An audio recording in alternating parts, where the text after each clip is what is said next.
So children need to be deeply attached also in order to preserve the connection when apart and to protect against wounding. And I'll just very briefly give here how it's meant to be. And how it's meant to be in terms of attachment. This is a plant analogy. And the growth part you see on top. And just give you a very brief introduction about the continuity of relationships. In the first year of life, a child is very concerned about being with. These are the roots of attachment. Being in sight and smell and hearing and sound. And that is there. And to help compensate for the fact that as a child becomes a toddler, there's going to be more physical separation.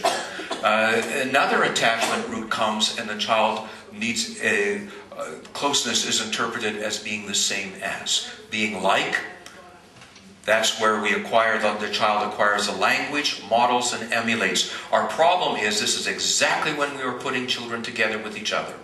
So who are they imitating? Each other. When they're meant to imitate. Who are they learning their language from?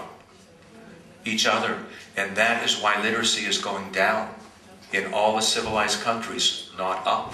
Because we talk like those to whom we're attached. And so this is a huge mistake. They're meant to imitate and model and emulate their parents. This is the way we transmit our culture. By the third year of life, it will occur to a child to possess mommy and daddy, my mommy and daddy, and then on the wake of it, to be able to be on the same side as, to agree with, to serve and obey. Many children by 3 years of age think they belong with those of the same age, with each other. And those are the ones they're being good for. We've made a huge mistake. This is meant to be with us. We're the answer.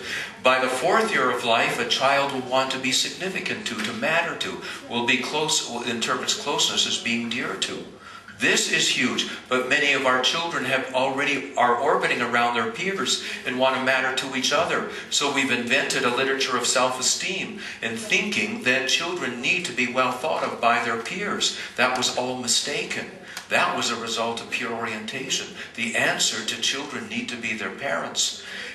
And if all goes well, and this is the key to the development of attachment, by the 5th year of life, all the stops will open up in the limbic system, emotionally and vulnerably, and the child will give his heart to those to whom he's attached. And the heart is a symbol of emotion. But in this is great vulnerability, because a child who gives his heart away also risks being broken.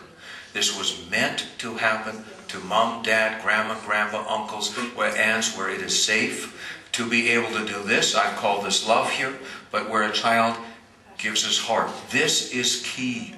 A child who experiences emotional intimacy with his parents can now take much more time of physical separation. How many different ways of holding on does a child have when physically apart?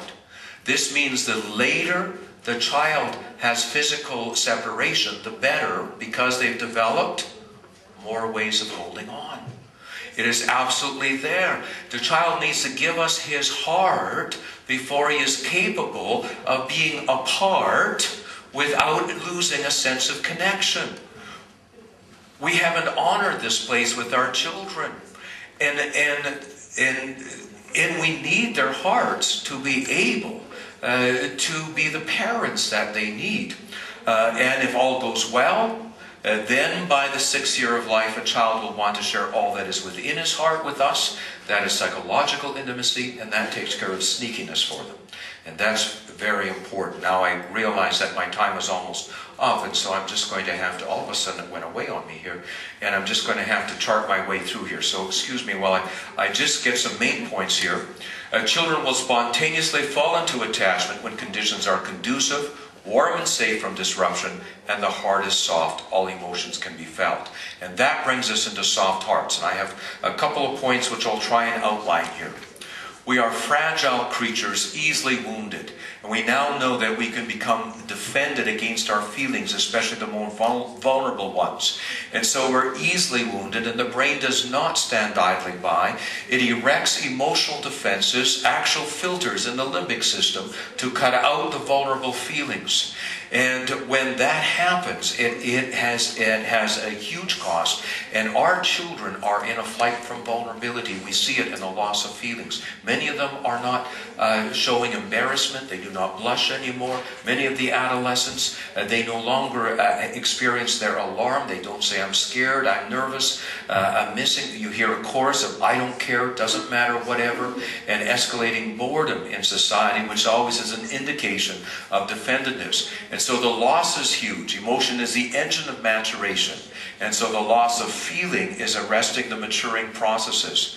And children can only feel fulfilled if they can also feel empty. And so they only are released from attachment hunger if their heart is soft. And what shields children in wounding environments, and this is the most significant research finding in resilience, what shields children in wounding environments is a strong emotional connection with a caring adult. In other words, we must have their hearts to protect their hearts. The research has come in, and it's even in adolescence, and in the particular, the beginning research was 90,000 adolescents in a longitudinal study. The question is, what is the single most important factor in keeping them emotionally healthy, away from high-risk activity, aggression, suicide, in school, and so on? And the answer is a strong emotional connection with a caring adult. That is absolutely necessary. When children no longer orbit around us, when we can't hold on to our adolescents, we can't shield them against the wounding world. The result is that they become emotionally defended. The problem is their peers matter more to them than we do.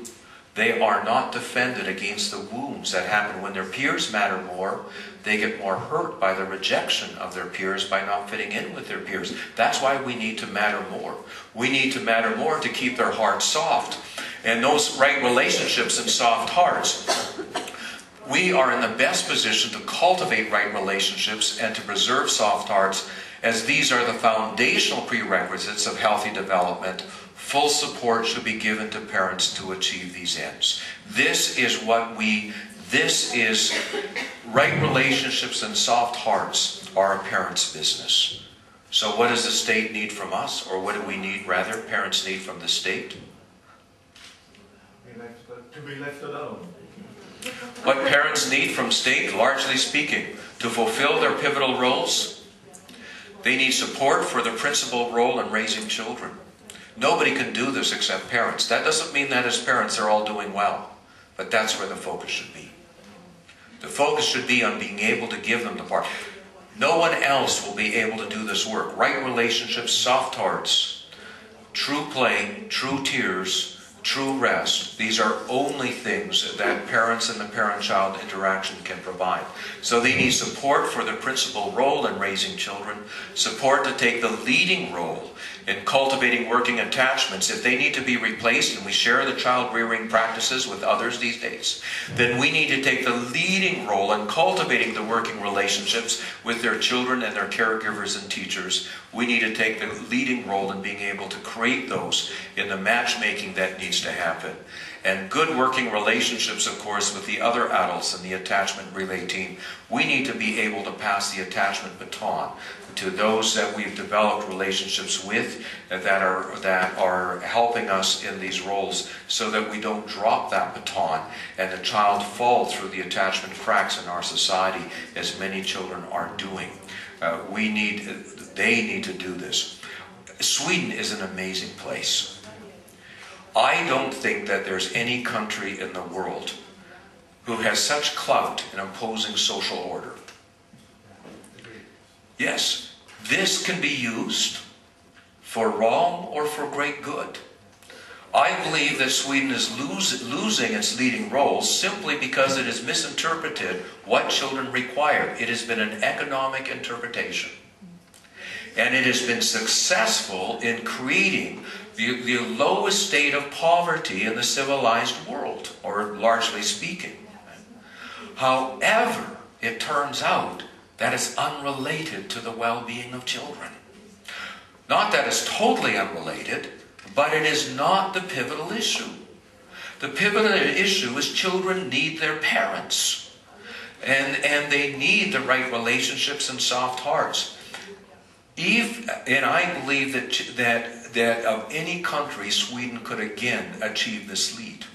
It could achieve this lead and use this information for great good, but it would be moving and shifting the policies to where we could ensure that the irreducible needs of children were being met, support parents in being able to do this. And it could be a phenomenal experiment that again would have us all wanting to be Swedish. You know, we've done this before in your social utopia. We've clamored after you, and now many of us have got disillusioned, and because it hasn't worked. But I think you could do this once again. I know you as Swedes like to be number one, and so I invite you to do this, and invite you to figure out how you could influence your politicians to put you into that place. Thank you very much for your time.